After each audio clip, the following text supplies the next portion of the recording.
তোলা হচ্ছে ক্রিস্পি মসুর ডালের চিংড়ির বড়া উইথ কাঁচা লঙ্কা আর পেঁয়াজ।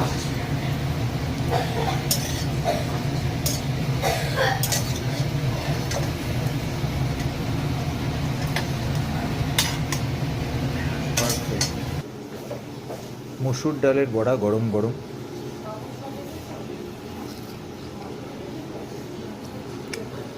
ওহ,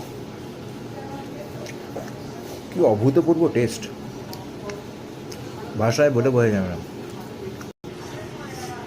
একটু ডাল আর কাঁচা লঙ্কা উইথ পেঁপে নেওয়া হলো। কাঁচা লঙ্কাটাকে মেখে